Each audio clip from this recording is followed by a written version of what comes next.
On va maintenant dans le droit. On va maintenant dans le droit civil. Voilà. Monsieur, même si c'est l'employé qui ouvre le contrat avant la fin, oui, il a toujours droit à ses indemnités, non? Bien sûr. Mais il va utiliser ça pour payer ce qu'il doit. Voilà. Donc l'entreprise peut bloquer ses indemnités pour dire bon. Comme tu as fait. Voilà. Ah oui, d'accord.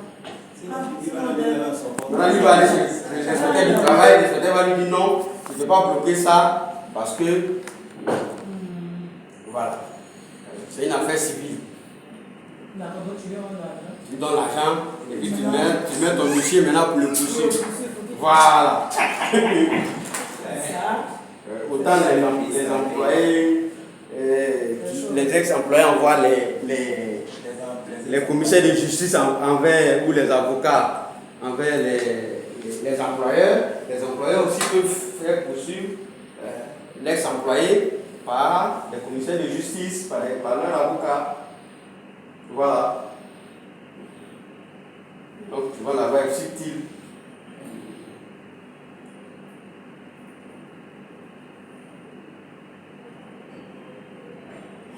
Quand on met les gars, il va avoir 400 minutes de donner. À moins qu'on fasse une saisie ici, c'est bien.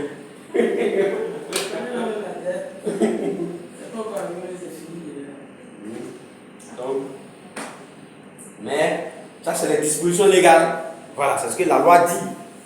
Puis maintenant, bon, nous on apprécie pour voir est-ce que ça vaut la peine, est-ce que bon, tout ça.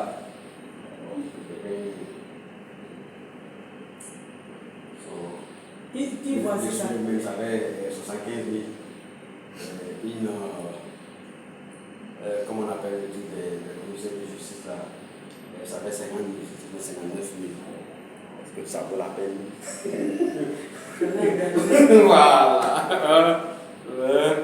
Un acte d'huissier, ça fait 59 000. Ça vaut la peine pour le poursuivre. Pour 75 000. Bon, voilà, on apprécie tous ces facteurs-là.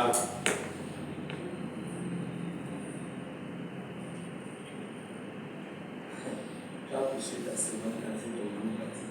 Pardon? Tu vas aller poursuivre ta seconde qualité de l'eau bâtie. Ouais, mais si tu lui payes au-delà du SMIC, c'est possible. Maintenant, si toi-même tu ne payes pas au-delà du SMIC, ça veut dire quoi avec le travail? Tu fais le SMIC. Tu payes le SMIC, tu l'as déclaré. Tu as respecté toutes les. Comment on va dire ça? Tu respectes toutes les dispositions légales. C'est ton droit le plus absolu. Voilà.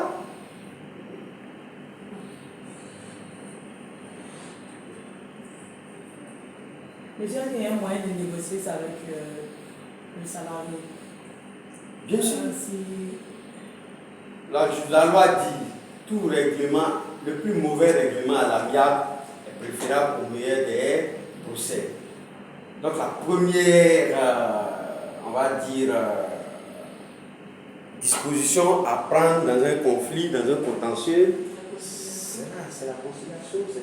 Et le rôle même de l'inspecteur du travail, c'est ça.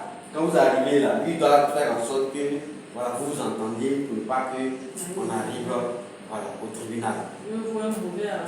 Voilà. Plus mauvais règlement à l'amiable est préférable au meilleur des procès. Donc l'inspecteur du travail a son rôle, il a un rôle de conciliation. Donc lorsque vous venez poser le problème, il doit faire en sorte d'abord que bon, vous vous entendez là, quand vous êtes d'accord, il fait ce qu'on appelle un procès verbal de conciliation. Quand vous n'êtes pas d'accord, il fait un procès verbal de non-conciliation. Maintenant, on fait continuer ça au tribunal.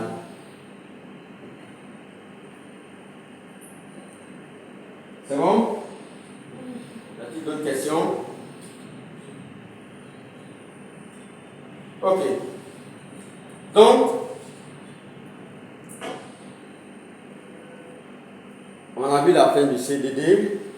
On va maintenant parler de la fin du contrat indéterminé.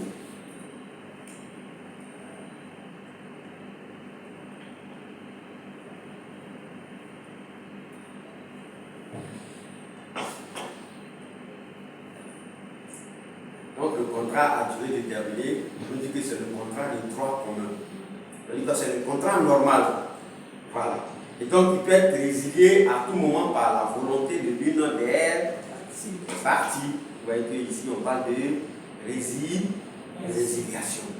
Voilà. Donc néanmoins le contrat de travail à durée déterminée est subordonné à un préavis donné par la partie qui prend l'initiative de la rupture. La partie qui prend le droit de notifier par écrit le CDI, la rupture d'un contrat de travail demande un écrit. On va faire la demande par écrit. On ne reste pas à la maison pour dire bon, j'ai démissionné. Ou tu peux pas au travail, il faut rester là-bas, tu es licencié. Non.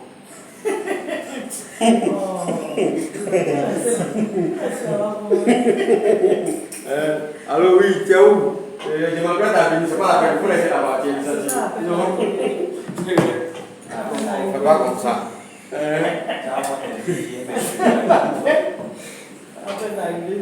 Donc, le licenciement ou la démission doit être notifié par écrit. Voilà. Et la faute lourde du travailleur décharge l'employeur d'observer le délai de préavis. Quand il y a faute lourde, on dit la faute lourde, c'est une faute qui entraîne le licenciement sans indemnité ni préavis. Ok? Donc, faute lourde, donc tu ne devais pas 100 francs. Pardon? Non, on va te payer ce qu'on appelle tes droits acquis. Mais c'est ce qu'on appelle les indemnités de rupture de contrat. Voilà, auquel tu n'auras pas droit. Ok? Donc, la durée du préavis, donc, toute rupture doit être précédée d'une période de préavis.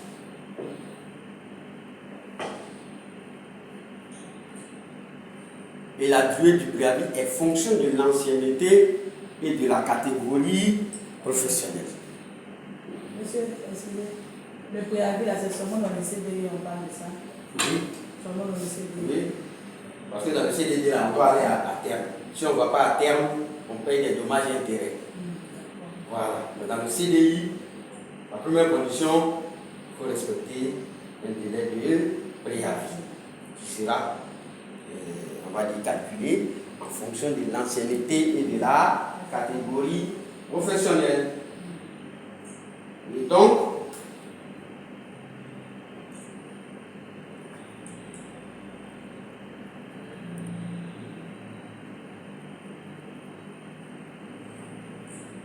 on a ici le tableau du respect du délai de préavis. Ok? Donc, on a les catégories dans la première colonne, l'ancienneté et la durée du préavis. Donc, quand on veut licencier un travailleur, bien quand un travailleur veut démissionner, il faut sa lettre de démission, nous on doit lui répondre, bon, comme tu veux démissionner là, voici la durée du préavis. Donc on regarde sa catégorie et puis son ancienneté. Si c'est par exemple un travailleur qui est payé au mois, est classé dans les 5 premières catégories, s'il a 6 ans d'ancienneté, on va lui dire, bon, tu dois d'abord faire un mois. Si c'est nous qui devons le licencier pour faute grave, par exemple, bien pour faute pour motif économique, on va lui dire, bon, comme tu as 5 ans d'ancienneté et que tu es classé dans les 5 premières catégories, tu dois faire un mois de préavis. Donc, avant de licencier ou bien lorsque quelqu'un dépose sa démission, nous, on doit recourir à ce tableau-là qui se trouve dans la convention collective interprofessionnelle. Voilà. Pas bon, tu es licencié, bon voilà, tu dois faire tel nombre de mois. Non, on regarde d'abord. À moins que le délai de préavis soit prévu dans le contrat de travail. On peut aussi prévoir le préavis dans le contrat de travail. Mais c'est en fonction du tableau, non? Non, non. Parce qu'on ne sait pas quelle période, voilà, la personne, voilà. Comment on peut formuler ça? On ne sait pas quelle période la personne va faire. Mais pour le formuler aussi, il faut qu'on tienne compte de, voilà, de la durée, de sa catégorie. Voilà. Nous, on regarde, attention, par exemple, c'est un travailleur qui est dans, on va dire, les catégories. Si tu n'as pas eu de 6e là, ça c'est quoi? non, ça c'est les cadres supérieurs. Ça c'est les 4. Voilà. C'est ok quand tu as 6e là. Placé en 6e catégorie.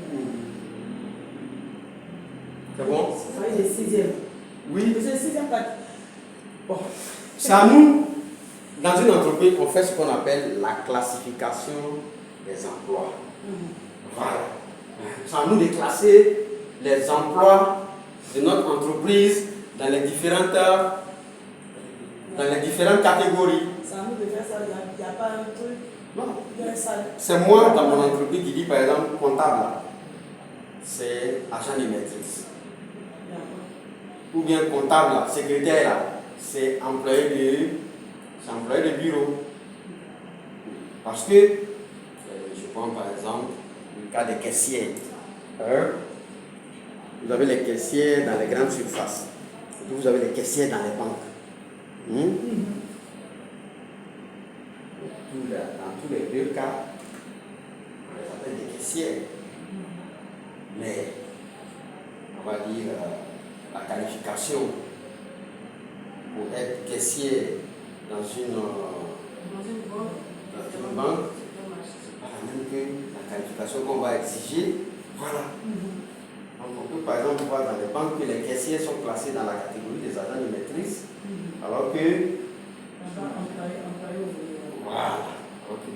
voilà. Donc, moi je dois répertorier tous les emplois de mon entreprise. Je dois faire ce qu'on appelle les différentes fiches de poste. Et puis en fonction de ça, des tâches que les uns et les autres mènent là. Je dis bon, tel emploi là, ça correspond à telle catégorie. Parce que c'est hiérarchisé. Il faut que je puisse, on appelle ce qu'on appelle la hiérarchisation des emplois, des postes, des fonctions. Donc, moi, je vais hiérarchiser mes postes, mes fonctions dans ce qu'on appelle une grille de classification des emplois et une grille salariale. Voilà. Donc, je dois hiérarchiser mes emplois, mes postes. Pour dire, bon, tel emploi là, c'est dans la première catégorie. Tel autre emploi là, c'est dans la deuxième catégorie, etc., etc. Donc, avant de faire ça là, mais de toutes les façons, quand j'emploie un travailleur, mais je lui donne une catégorie. Voilà. Donc, le jour de notre palabre là, ou bien le jour de notre divorce là, je regarde, voilà, il est dans quelle catégorie. Et c'est par rapport à ça que, donc c'est pourquoi même ces catégorisations là, mais il faut faire attention, on ne les donne pas n'importe comment. Parce que bon, l'employé peut évoluer. Parce que ces catégories-là, ça va tenir compte de sa classification au jour de la rupture du contrat. Quelqu'un peut commencer dans la première catégorie et puis évoluer, voilà, jusqu'à arriver à la 6e catégorie. Voilà. Donc, le jour de son départ, là, je regarde, il est dans quelle catégorie, quelle est son ancienneté, et puis je me réfère à ce tableau-là pour lui dire, bon, voici la durée du préavis que tu dois respecter. La distribution, on va dire, commerciale, la vente des matériaux froids. Voilà, on fait un licenciement comme ça, nous sommes tenus compte. Sans tenir compte, voilà, de l'ancienneté, de la catégorie. Donc, l'inspecteur du travail les a amenés à payer les indemnités préavis, parce que lorsqu'on ne fait pas le préavis, on a droit à ce qu'on appelle les indemnités. Voilà. Si par exemple la personne va faire 4 mois et que vous lui avez fait 2 mois, les 2 autres mois là, vous allez lui payer ça comme indemnité de préavis, en montant de son salaire. Voilà. Donc, si on ne respecte pas on peut ne pas respecter le préavis. Mais si on ne veut pas le respecter, on paye les indemnités de préavis, c'est-à-dire on paye le salaire. Voilà. Et puis pendant le préavis, l'emploi du temps du salarié doit être aménagé pour lui permettre de chercher du travail. Donc, si quelqu'un doit démissionner, si je veux licencier un travailleur, je dois me référer à ça. Je regarde, il est dans quelle catégorie, laquelle temps d'ancienneté dans mon entreprise. Bon, c'est en fonction de ça que je dis bon, parce que bon, lui, il va déposer, parce que souvent quelqu'un peut déposer la démission pour dire non, moi-même je ne suis pas prêt à faire du préavis. Puis si vous avez vraiment besoin de lui, vous dites non, la loi dit que dans ton cadre, il faut que voilà, fasse tu fasses le préavis. Voilà. S'il ne veut pas, vous pouvez retenir ça dans voilà. Lui payer. Donc, faire attention. Monsieur, est-ce que dans le cas où on a un poste qui est à la catégorie d'ouvrier, mais qui est payé par mois, ça je considère ça comment? Qui est payé par mois, pas à la journée ou à l'heure. Qui est payé par mois. Par mois, mais ils seront là. Okay. Voilà. Ainsi que c'est quelqu'un qui est dans la catégorie d'ouvrier et qui est payé par mois, il sera dans cette voilà, dans ce groupe-là. Voilà. Est-ce que c'est bon?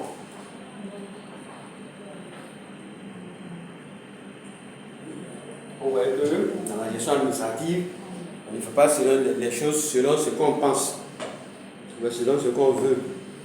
Ou bien selon qu'on veut nuire ou faire plaisir à l'employé ou à l'ex-employé. Souvent, il y a des choses en matière de gestion du personnel, surtout de gestion administrative, il faut toujours éviter que nos sentiments, nos émotions prennent le pas sur notre raison, ou bien sur la démarche scientifique. On pose d'abord le problème sur le plan juridique. Et puis maintenant, on essaie de voir comment on peut le gérer sur le plan managérial. Voilà. C'est bon? Ok. Donc, la rupture résultant de la volonté des parties, donc on va parler de la démission et du licenciement.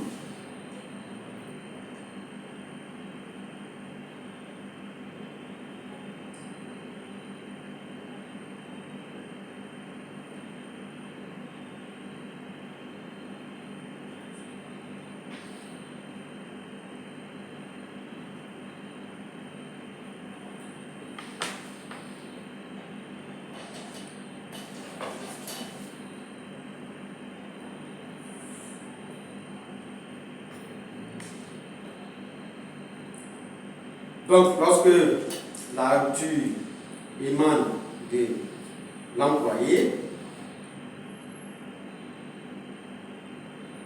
on va parler de démission.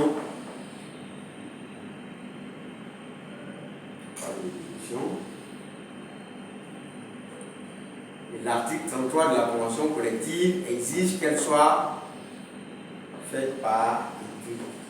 Oui, l'article exige. Donc la démission doit être mentionnée de manière formelle.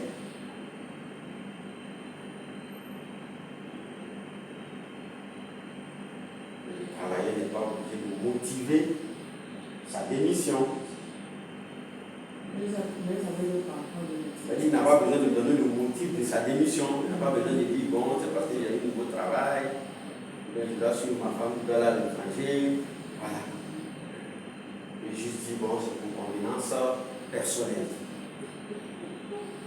Et il dit, parce que bon, les conditions de travail sont mauvaises. Donc, je vais dire, obligé de motiver sa décision. Voilà. On dépose et sa volonté tu vis contrat.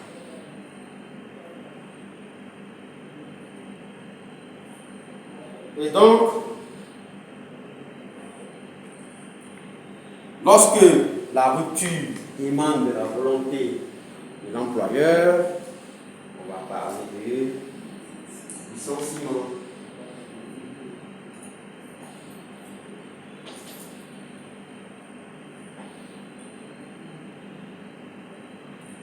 Et le licenciement obéit à une procédure et entraîne des effets selon ses caractéristiques.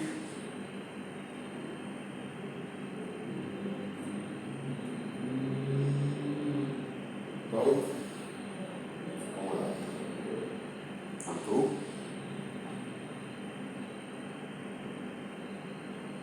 licenciement obéit à la règle de fond et à la règle de forme. Ce qui est la règle de forme, on va parler de procédure de licenciement. Ok? Donc, la procédure de licenciement. Et donc, tout employé qui envisage de rompre le contrat de travail à lui-même déterminé d'un salarié pour un motif personnel doit pouvoir justifier d'une cause réelle et sérieuse et suivre une procédure. Donc, quand on veut licencier quelqu'un, d'abord il faut qu'on ait un motif sérieux. Voilà. Il y a un patron, bon, il y a une dame qui était en salle de réunion, voilà. Et apparemment, il avait déjà des antécédents avec une dame. Mais, et puis bon, la dame est venue, elle est rentrée, elle n'a pas dit bonjour, elle allait s'asseoir. Et puis bon, quand la réunion a commencé, il dit d'abord que bon, la dame, elle n'a l'a renvoyée parce que elle n'est pas polie. Donc, la réunion finit, et puis bon, parce que c'est le comptable qui fait office de gestionnaire du personnel dans cette structure-là, donc c'est à lui, il a demandé de faire la lettre de licenciement. Et bon, lui, avant de faire la lettre, il demande à son patron, bon, le motif là, je mets quoi?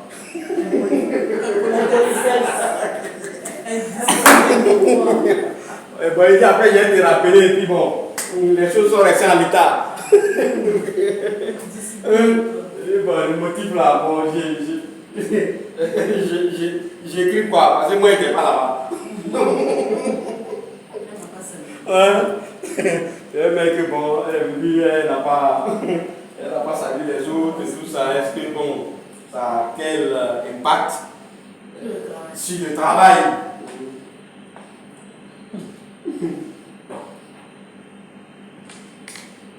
On va souvent prendre certaines décisions sous le fait de la colère, mais juridiquement, ça passe pas. Voilà. On veut faire un abus, mais juridiquement, ça ne passe pas.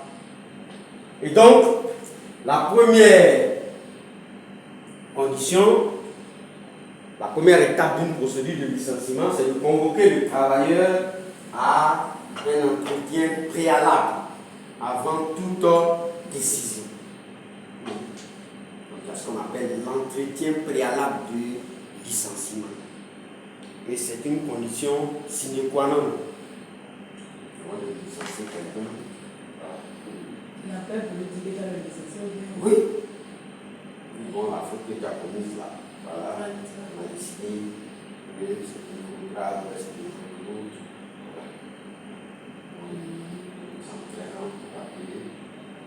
licencié. Voilà. Et donc, il faut rédiger et lui envoyer une lettre de licenciement dans le respect du préavis selon sa catégorie et son ancienneté.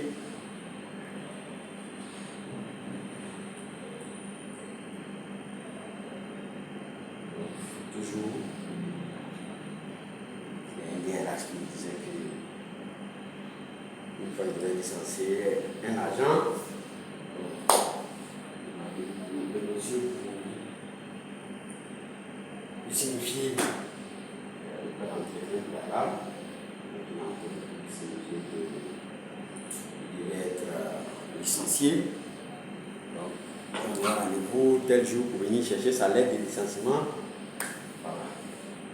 Le matin, on arrive à son bureau, on voit le monsieur qui est là, avec toute sa famille, sa maman, sa femme, ses enfants, ils sont venus demander pardon. Ça c'est beau. C'est depuis le vieux du village, depuis la nuit. Ah oui, mais souvent c'est. Ouais. C'est ça. Souvent c'est difficile. Moi, même quand tu dis de licencier quelqu'un, le DG là, on l'appelle au village là-bas, il est député maire. On l'appelle du village pour dire bon. Qu'est-ce qui se passe là-bas?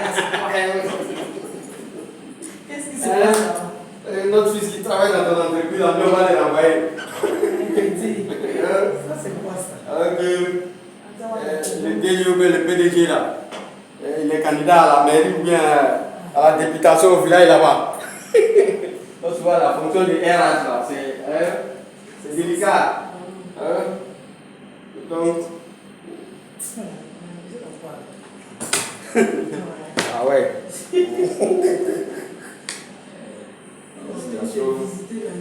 Des situations uniques, bien sûr. C'est comme quoi? Tu t'amuses. C'est comme quoi? Tu viens du matin, tu viens trouver, ils ont attaché Gabriel pour là devant ton bureau. Ils ont attaché Gabriel avec. Moi j'ai une autre qui a pris, ça que l'on parle. Une calebasse de Nicolas devant ton Puis bureau. on voulait le licencier et puis son papa, c'est une grosse aussi. Donc il a appelé son papa de l'heure. Ça m'a dit. Il dit, il va aller voir ton patron. Il dit, ah, tu es derrière Dioncouma là-bas. On est venu demain pour lui dire, je vais aller le voir. Demain. Le matin, il a appelé. Il dit, tu es parti. Il dit, papa, je me dis, on a fini de parler. Il faut partir. Il est arrivé là. C'est comme s'il n'y a jamais eu un projet de voir. Il a été pour lui. Le vieux dit, j'arrive là-bas. Son père travaille. Oui, la fonction est là, ça y a avant qu'il dormait, il a vu Ibou, il lui a dit 2 mots. J'ai un promotionnaire qui m'a dit une fois que depuis qu'il a été nommé RH, il a constaté que sa calvitie avance plus vite. Ah, mais c'est ça. Voilà. Les situations réfléchies. Tu as des problèmes. Ah oui. Il y a une structure où il y a des fonctionnaires. Il y a des fonctionnaires. Bon, les fonctionnaires là, c'est. La fonction publique les envoie, donc tu n'as pas vraiment une autorité en tant que telle. Si eux, bon, il y a toutes ces choses-là qu'il faut. Maintenant qu'ils ont fait une branche à l'État. Donc, il faut faire en sorte que on respecte cette procédure-là. Et lorsque le licenciement concerne un salarié protégé, c'est-à-dire délégué du personnel, membre du comité d'entreprise, délégué syndical et tout ça, l'employeur doit obtenir l'autorisation préalable de l'inspecteur du travail. Voilà. Et donc la notification du licenciement se fait par lettre recommandée qui doit être envoyée aux travailleurs dans un délai d'1 mois maximum après l'entretien. Voilà. Il faut qu'on respecte cette règle de forme-là. Le contrat, la durée déterminée, doit se faire par écrit. C'est bon? Ok. lorsque la rupture est consommée, si ce n'est pas pour faute lourde, il y a d'abord ce qu'on appelle les indemnités de licenciement. Voilà. Qui sont proportionnelles à l'ancienneté du travailleur dans l'entreprise. Le calcul se fait par tranche d'ancienneté. De 1 à 5 ans d'ancienneté, c'est 30% du salaire moyen mensuel. Les 12 derniers mois. De 6 à 10 ans, c'est 35% du salaire moyen mensuel des 12 derniers mois. Et donc, les 11 ans et plus, c'est 40% du salaire moyen mensuel des 12 derniers mois. Et donc, on nous dit que le salaire moyen mensuel est égal à 1/12 du total des salaires perçus pendant les 12 derniers mois. Et pour son calcul, on ne tient pas compte de certains éléments du salaire qui ont une valeur de remboursement, telle que la prime de transport, la prime de panier, la prime de salissure et tout ça. La prime de transport, ça n'a pas pris en compte dans le calcul. Voilà. Donc, on ne prend pas en compte le salaire net, mais le salaire brut, surtout le salaire brut imposable. Voilà.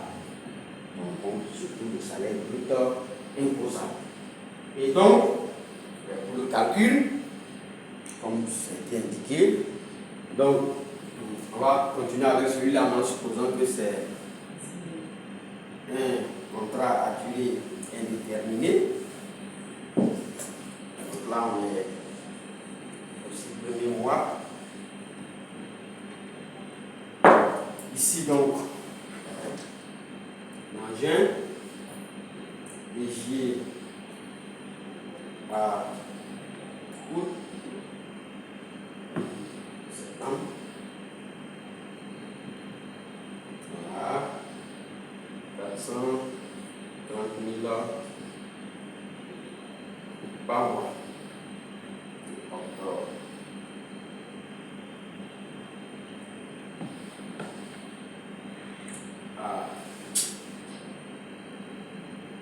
Décembre.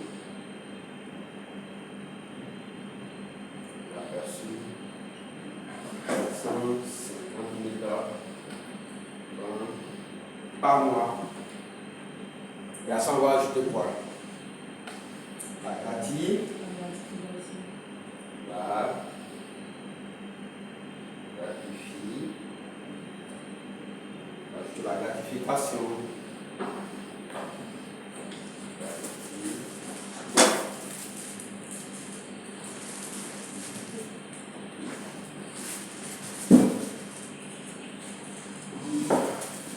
Gratification. Ok? Donc, quel est le minimum de la gratification?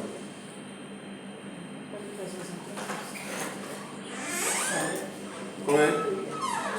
Le minimum de la gratification, c'est combien? C'est le taux. Le minimum de la gratification. C'est 75% du salaire de base. Donc, gratification. Et on peut donner plus, hein. Il y a des entreprises qui donnent les 100% du salaire de base. Il y en a qui donnent même 75% du salaire brut, etc., etc. Donc, gratification minimum égale à 75% du salaire de base ou salaire catégoriel. Donc si notre travailleur il a un salaire de base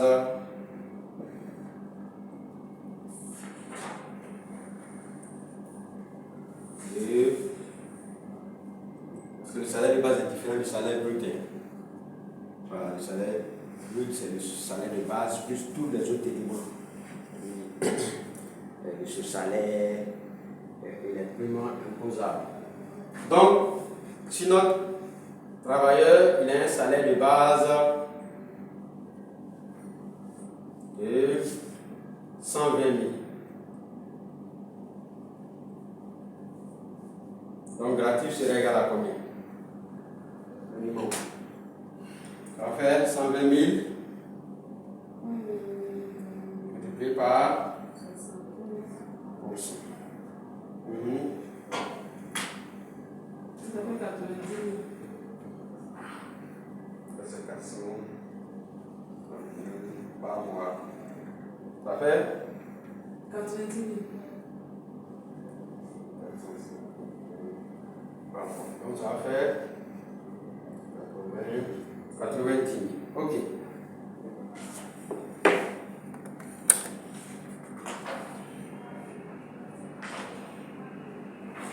Ça peut aller?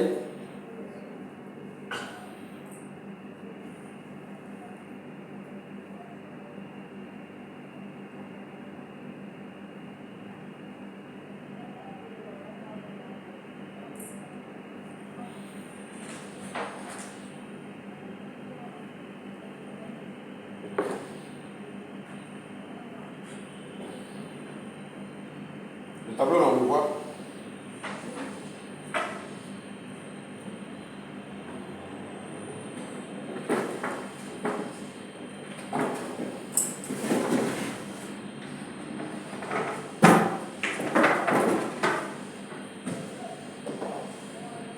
Ok.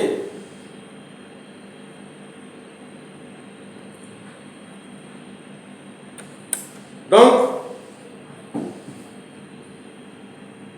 on nous dit que pour calculer les indemnités, il faut trouver la rémunération moyenne mensuelle des 12 derniers mois. Donc, ce travailleur-là, on va calculer ses indemnités de rupture.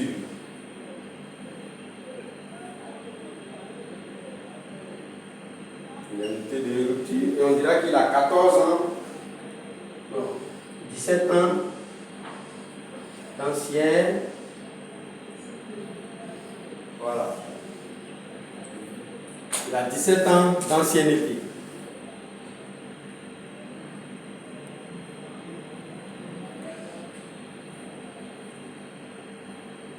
Il a 17 ans d'ancienneté.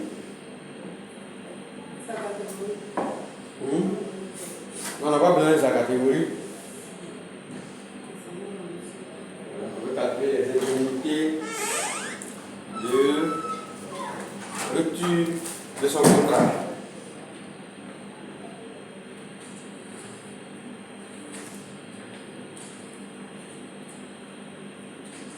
Donc, pour calculer ces indemnités de rupture de contrat, qu'est-ce qu'on va calculer d'abord? Donc, indemnité de rupture. Pour calculer ces indemnités de rupture, qu'est-ce qu'on va calculer d'abord? Le salaire moyen. Avant de trouver le salaire moyen mensuel, qu'est-ce qu'on va calculer?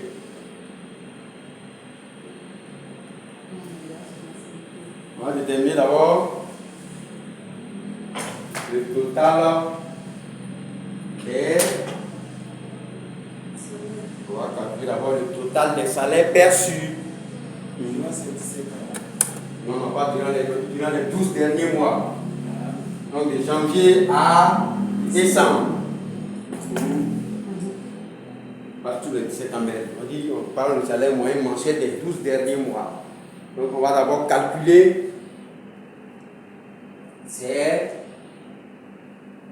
Donc, pour le calcul des indemnités de rupture, donc on va calculer le total des salaires perçus.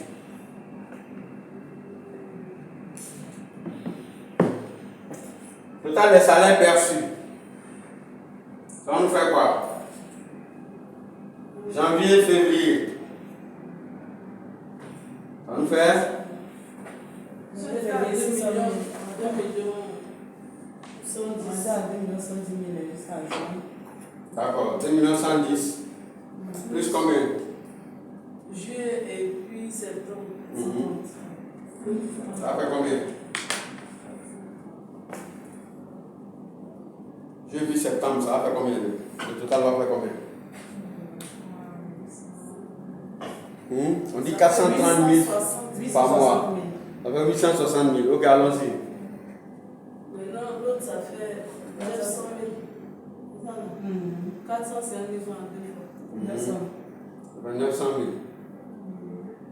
Et puis, gratification. 90 000. Gratification, ça fait 90 000.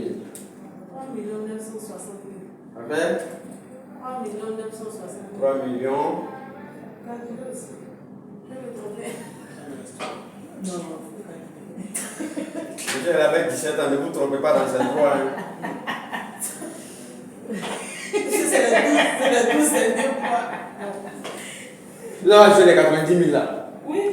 Hmm? Oui, monsieur. D'accord. On te croit, hein. Si il vient se plaindre là, c'est ton nom qui sera sur En le tout cas, papier. on dit c'est vrai qu'à calculer les coûts, on était là, non, on n'a pas calculé.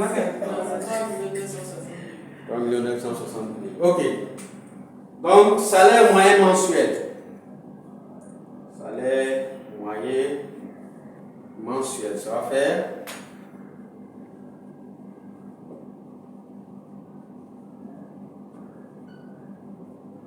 Salaire moyen mensuel, ça va faire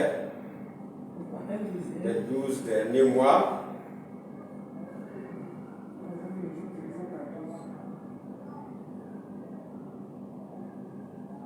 Ça va faire 3 960 000 divisé par 12. Ça me donne combien? 330 000. 300? 30 000.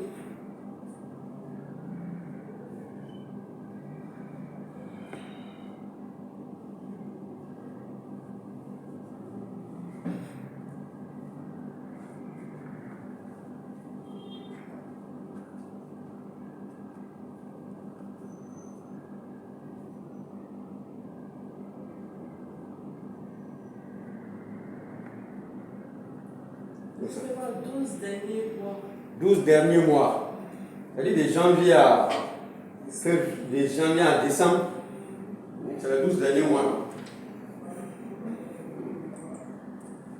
C'est pas forcément de janvier, ça dépend de. Voilà. Ça va dépendre de quoi? Si par exemple il a été recruté en mars. Ça veut dire que son dernier congé, c'est février. Donc on va prendre de mars à février de l'année prochaine. Voilà, donc on prend les 12 derniers mois pendant lesquels il est dans l'entreprise, mais il a été dans l'entreprise. Ok? En regardant la date de signature de son CDI. De son CDI ou bien de son dernier congé. Voilà. Mais on prend les 12 derniers mois. Les 12 derniers mois pendant lesquels il a été dans l'entreprise là. On prend tout ce qu'il a perçu comme rémunération, on divise par 12 pour avoir son salaire moyen mensuel. Ok. Donc à partir de ça, maintenant on va calculer les indemnités. Donc on va calculer d'abord la première tranche. On va calculer la première tranche. Donc, première tranche, ça va nous donner quoi? 330 000 à 30%. Fois 30%. Fois combien? Fois 5. Voilà. Ça fait combien?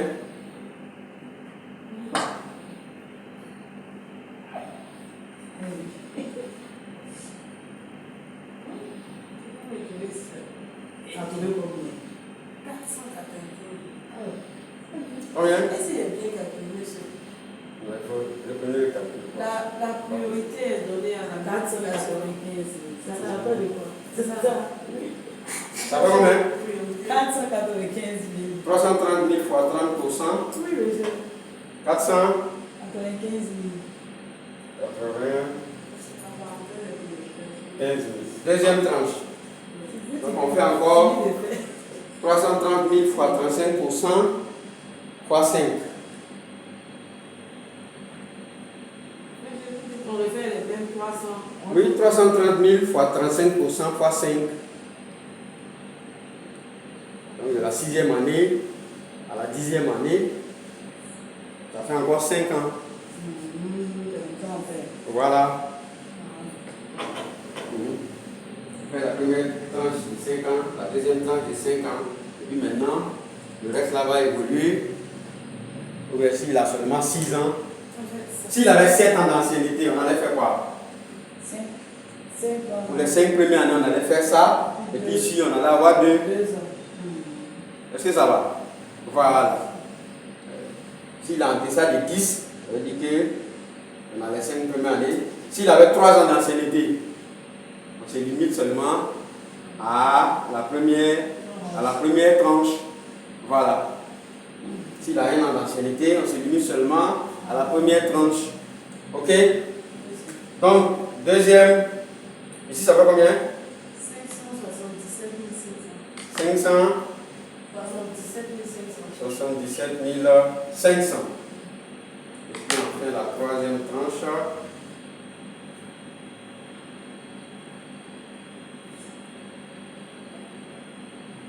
Juste là, il y a calcul dedans.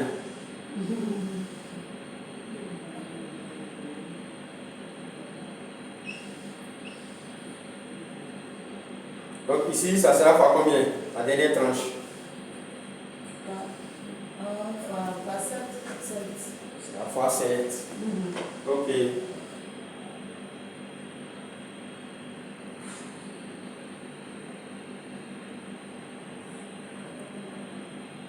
Donc là, ça nous donne combien? 900. 924 Pourquoi tu viens me mêler à ce calcul? Ce calcul de douane. Donc total égal à total indemnité. La première tranche, 400. Donc ça fait ça, plus ça, plus ça. Donc ça fait ça, plus 577 500, plus 495 000. 1 996 500. 1 million 996 500. Exactement. 1 million 900 96 96 000 500. 500. Donc voilà ce qu'il va percevoir.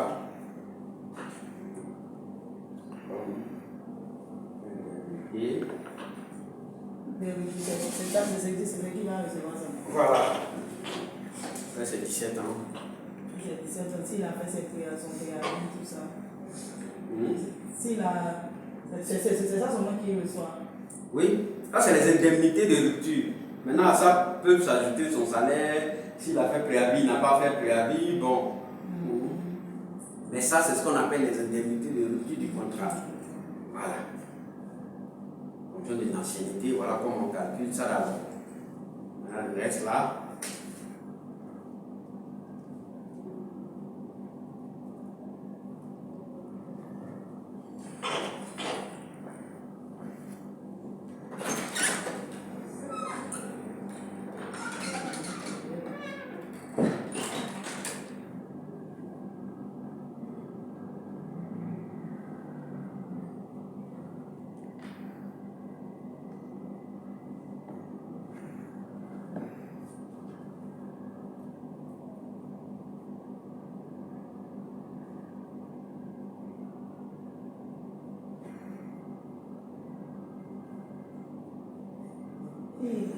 Juillet, septembre, on a sauté pour démarrer.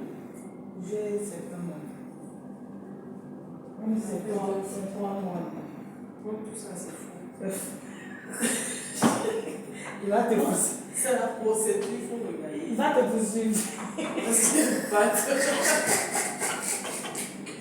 C'est bon, les gars. Et puis ici, là, c'est octobre, décembre aussi. Mais c'est lui qui fait ça. Il fait, au lieu de faire juillet, Octobre, décembre aussi, on a pris 900 000. Ouais, décembre. septembre, non.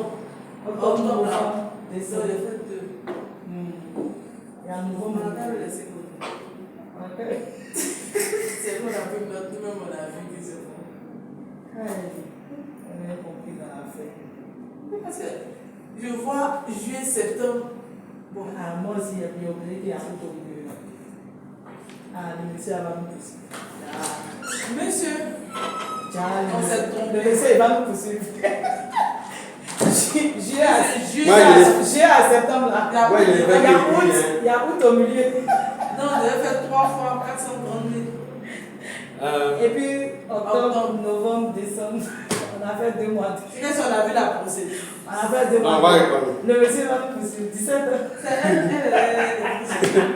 Donc, allez-y, reprenons. C'est pas quoi écrit. Donc, total d'élimination, perso, ça va faire combien? On va ajouter 430 000 une fois, Et et puis puis 450 000 deux fois. Donc, on prend 3 960 000.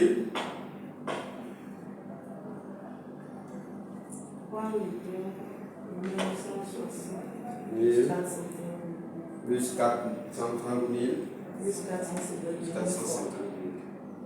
Plus encore. Non, 430 000 une fois. Et puis 450 000 une fois. Une fois, oui. Donc, ça fait 4 840. 4 840 840. Quand on divise par 12, ça nous donne combien? Ça fait. 4 841. Oui, monsieur. Ça fait 403 000.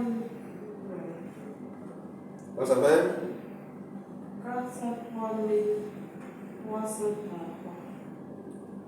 400. D'accord. Donc, on va d'abord faire 4 840 000 par 12. Ça fait combien? 400? 403 000. 403. 403 Oui. 333. 333, virgule 33. donc, virgule 33. D'accord. Donc, on va remplacer les différentes variables.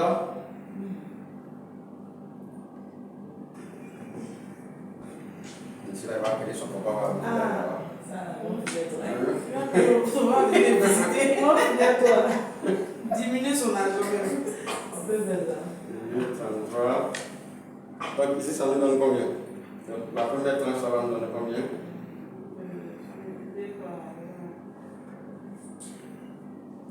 Waouh, notre truc là. Que prochainement, on va être ça. Dans une classe qui a pris ici, là.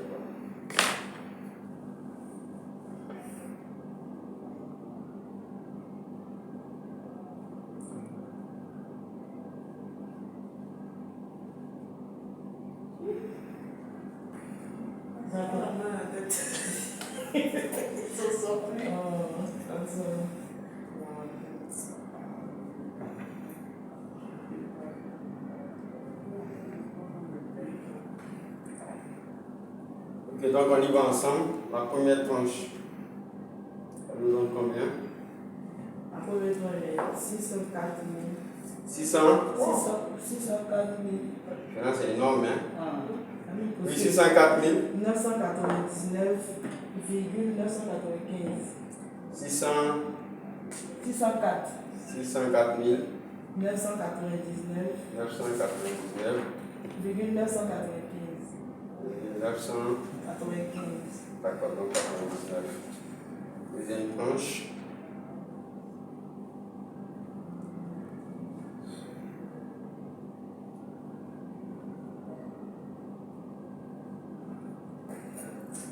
Sept cent 700, 5 5000, 833,327.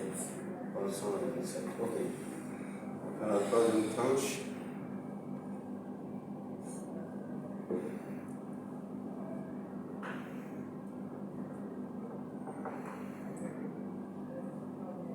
Tiens. 1 million. 1 million 1 million 129 129 333. 1 million 129 000. 333.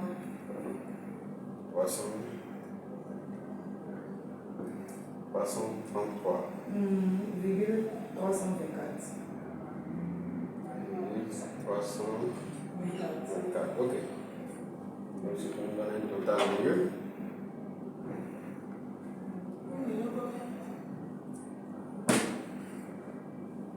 1 129 333,32.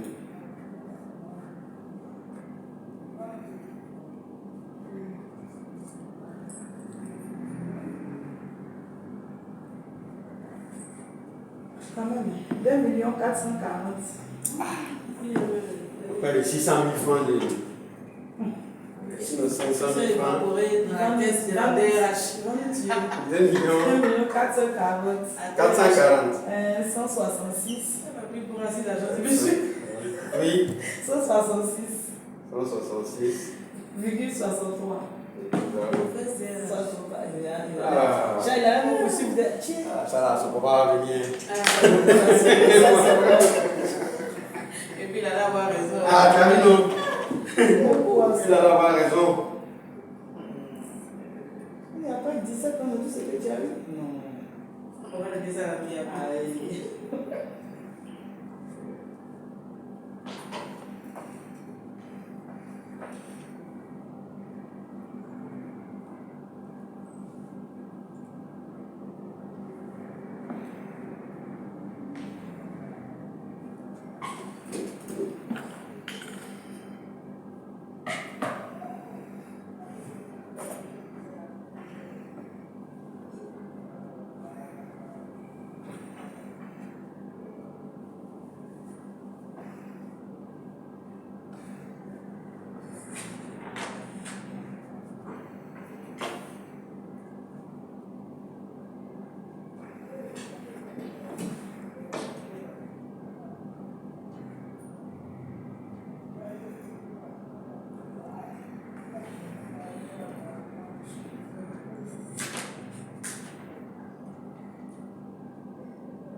Est-ce que c'est bon?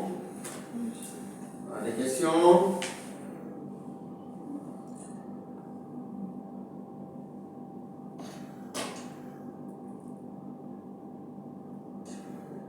D'accord.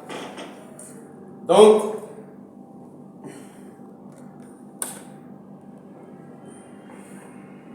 Sacré, vous êtes fatigué. Tu viens du boulot? Oui. Ah, c'est pas évident. D'accord. Ouais, on ne doit pas grâce.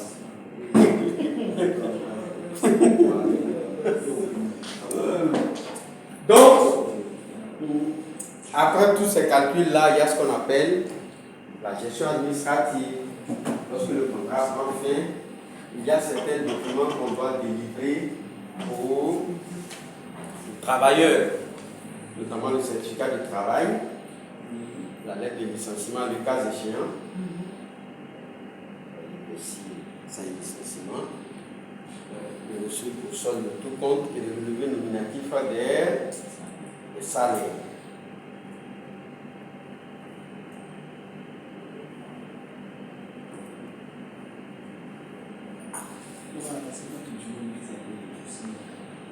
Donc, le premier document à délivrer, c'est le certificat de travail. C'est un droit pour le salarié qui quitte l'entreprise. Aucune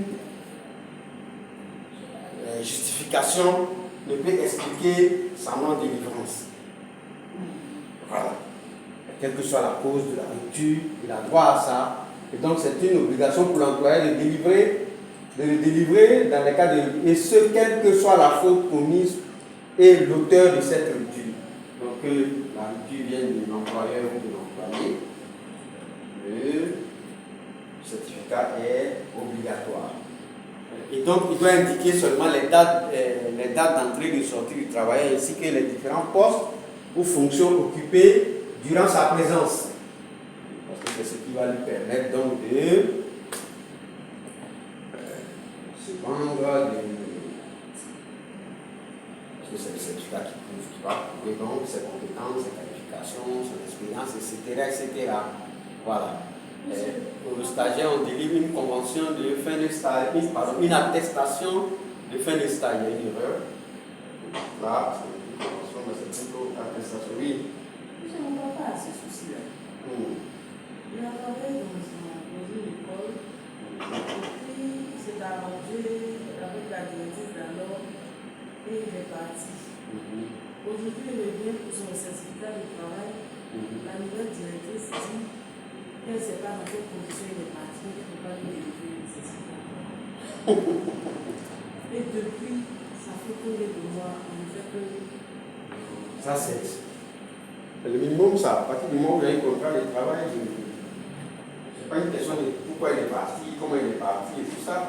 On cherche seulement sa date d'entrée, voilà, la date de sortie, les différents postes qu'il a occupés. Si on n'a pas ces différents postes avec les dates, on dit seulement le certificat de travail. Ils ont donné ça. Ils ont donné tous les parents, pour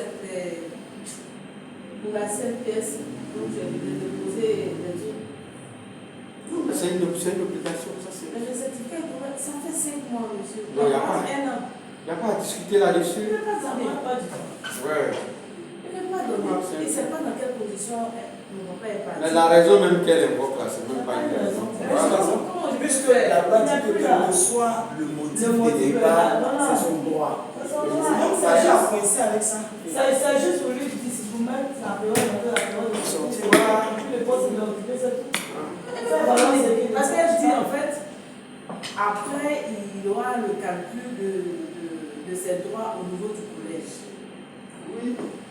Donc si elle ne sait pas si c'est un licenciement ou c'est une démission, parce que si elle s'engage à lui délivrer le certificat de travail, que demain il se trouve que c'était une démission, au niveau des calculs de ses droits, ça va poser. Mais c'est pas même quand c'est une démission, il a droit à un certificat de travail. Oui. Je ne sais pas, on lui a tout dit. Même quand c'est une démission, il a droit. Maintenant, bon, quelque part où elle a raison, bon, c'est peut-être. Parce que lorsqu'il y a démission, il n'y a pas d'indemnité. Voilà.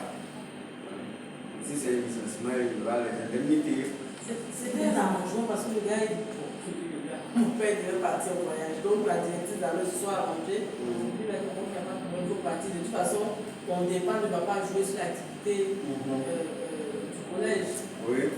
Maintenant, je ne sais pas. Depuis, elle met le Non, cahier. il n'y a pas de délégué du personnel là-bas. Donc c'est de voir l'expression pour qu'il fasse la conciliation entre les parties. Voilà. On a appelé l'ancienne directrice. Et il lui a expliqué, voilà sa difficulté. Elle dit, bon, il n'y a pas de problème, je vais l'appeler. Il lui dit, voilà dans quelles conditions. Elle ne veut pas. Mais là, on va. Je sais pas, on va. Voilà, voyez l'inspection, il va venir faire une conciliation, c'est tout, c'est pas pour venir. L'inspecteur là, c'est pas. Voilà, c'est pour dire. Moi, je fais l'inspection, je sais. Voilà, vous voyez l'inspection du travail des compétents pour la structure, des compétences légales. Voilà, et puis il vient. Ils sont au plateau. Voilà. Voilà. C'est une école publique. On va dire c'est mis, c'est le collège Notre-Dame. Ah non, c'est privé. Voilà. Le Notre-Dame du plateau. Ok. Donc on a par exemple là un exemple de.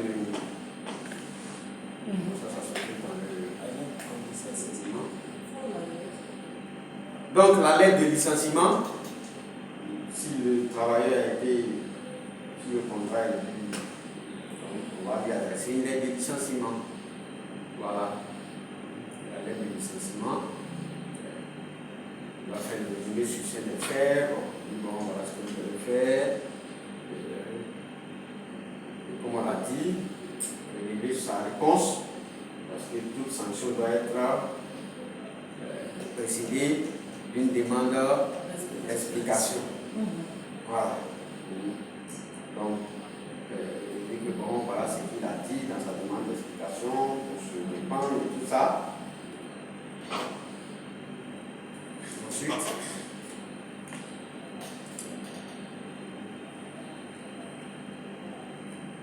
on va procéder à l'analyse de son argumentation pour voir les failles dedans. Je dis que bon, il y avait déjà des antécédents qui m'entraînaient des mises à pied, des avertissements, etc. Voilà. Et puis bon, maintenant donner la qualification des faits. Donc tout ce qu'on lui reproche là, on considère comme une faute lourde ou bien comme une faute grave. Et donc par conséquent, il est licencié. Voilà. Il est licencié. Donc, la lettre de licenciement va se faire dans le cadre de la démarche qu'on a eue à travers la procédure de licenciement. Voilà. Donc, autre document, c'est le relevé nominatif des salaires, voilà, qui est une obligation depuis le nouveau code du travail de 2015. Avant, ce n'était pas une obligation. Aujourd'hui, c'est devenu une obligation pour l'employeur et un droit pour l'employé. Donc, la fournir, on va lui donner un relevé nominatif des salaires. Donc ici, un document sur le site de la prévoyance sociale. En fonction de ça, on enseigne. Ok? Et enfin, dernier document, c'est le reçu au solde de tout compte qui va venir déterminer voilà, les différents éléments. Donc le reçu au solde de tout compte établi par l'employeur. On va faire l'inventaire de tout ce qu'on a versé au travailleur lors de la rupture du contrat. Voilà. Donc, le travailleur de l'entreprise signe, le travailleur signe, pour dire qu'il a effectivement reçu.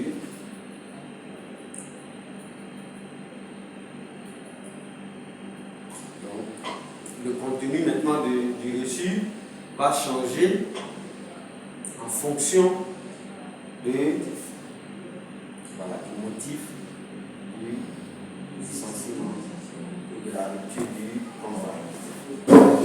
Lorsque c'est un licenciement collectif, le salarié a droit au salaire dû, c'est-à-dire le salaire de présence. Ici, on a licencié aujourd'hui, nous sommes de combien? Nous sommes de 11 mois. Donc, les 11 jours de travail, là. Voilà. Non pas son cadeau, son droit. Comment son cadeau, il a travaillé? Il a travaillé, voilà. Donc, il y a le salaire dû, l'indemnité de congé et la gratification. Voilà. Donc, l'indemnité de congé sera calculée au prorata temporis. Ça veut dire quoi? Si on l'a licencié aujourd'hui, 11 heures, quel est le principe du droit au congé?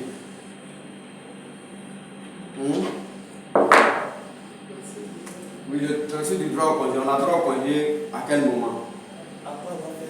Après avoir fait 12 mois de travail effectif, n'est-ce pas?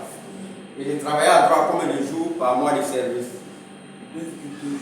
Il a droit à 2,2 jours. Donc,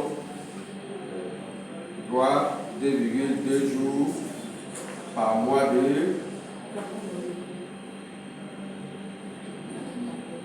de service. Ah, d'accord ici. Bon, on va faire ça la semaine prochaine. 15 heures. Oui. On va parler la semaine prochaine. Pourquoi? Je me demande est-ce que le entend tout ça. Le comptable nous a délivré le reçu